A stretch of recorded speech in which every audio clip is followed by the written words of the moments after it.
Welcome to Wisconsin in Focus. I'm JD Davidson. Schools, school districts, and even some states are taking the big step of banning cell phones in the classroom.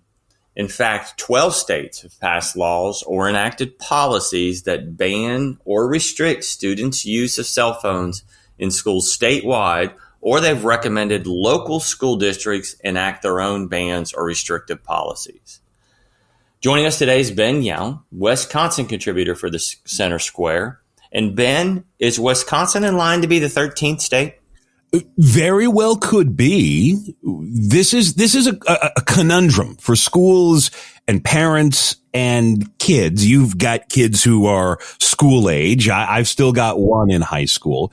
And as soon as they start taking the bus, they got to have a phone. Now, phones aren't the phones that we had when, well, I was well out of school before phones became a thing, but phones are also more than just phones. It's more than just a way to text mom and dad, hey, I'm here. Hey, I need to be picked up. I missed the bus. Can you please come and get me? You can cheat on tests. You can make fun of your classmates, and you can get on social media, and that's the problem. State Senator Dan Knodl from Germantown, not too far from where I live, actually, is introducing legislation that would deal with cell phones in the classroom. Restrictions, ban, leaving it up to schools, but requiring that there be a policy. He hasn't introduced the legislation yet. The piece that he wrote, because he wrote an op-ed essentially.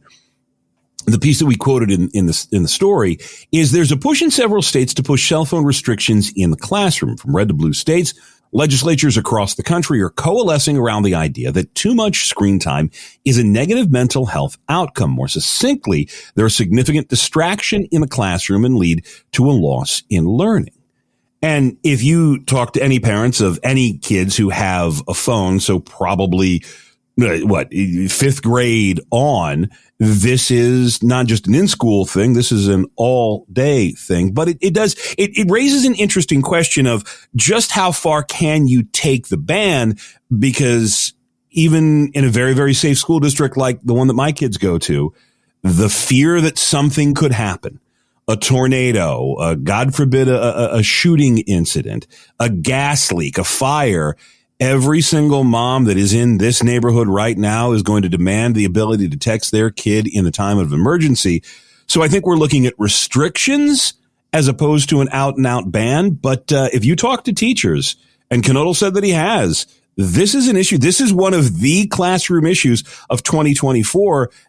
How do you get kids to pay attention to the teacher, pay attention in class, do their work, and stay off their phones? So this is going to get dicey. I do have two school-age children right now, live in one of these 12 states, and this is we're in the first 2 weeks of this cell phone ban. And I don't know how many of our listeners remember. I'm sure you do, and I remember when cell phones first came about, they were banned. Then the school shooting incidents and parents worrying about the safety and being able to get a hold of their kids in these incidents. And so those bans kind of all went away and kids were allowed to carry phones all the time. Well, that makes it really, as you alluded to, unbelievably convenient for mom and dad.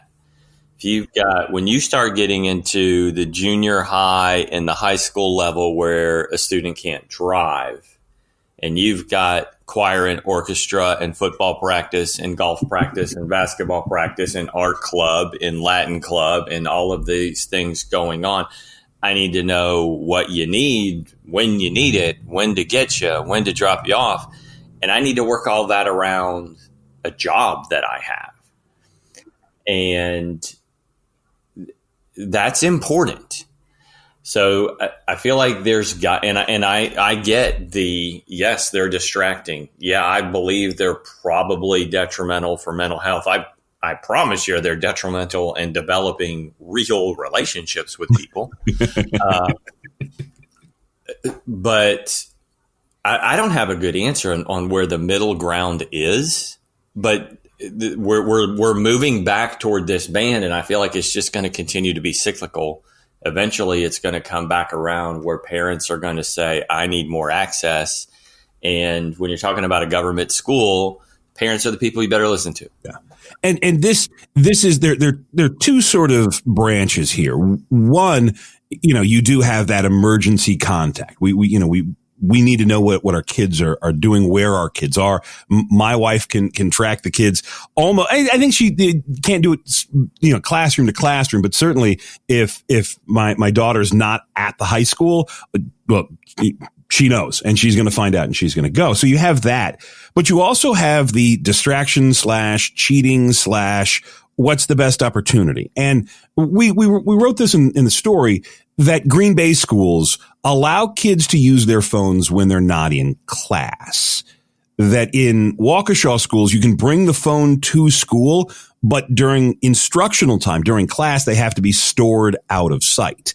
It's the same thing, West Allis, Milwaukee. They actually tried to ban cell phone use as much as they could to cut down on fights because, and this is a universal thing, go ask your local sheriff. There's an awful lot of drama on social media. And that then leads to problems in school.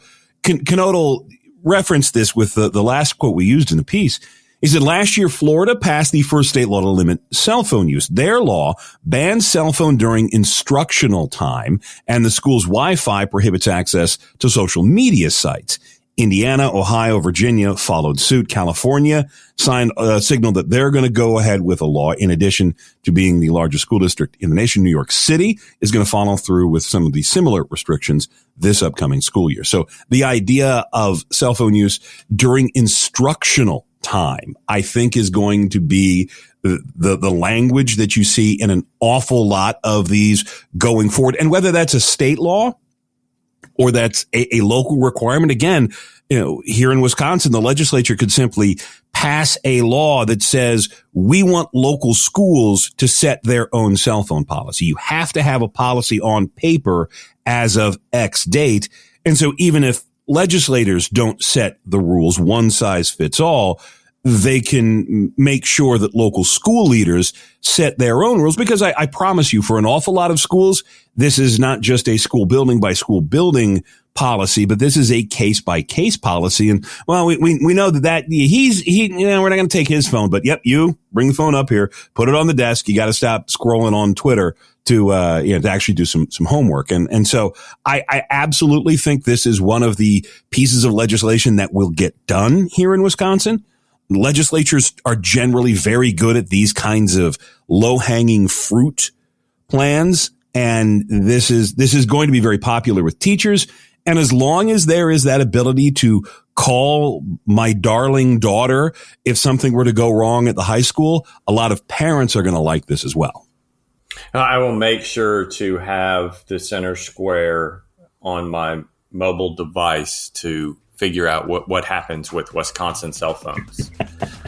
Ben, thanks for joining us today. Listeners can keep up with this story and more at thecentersquare.com.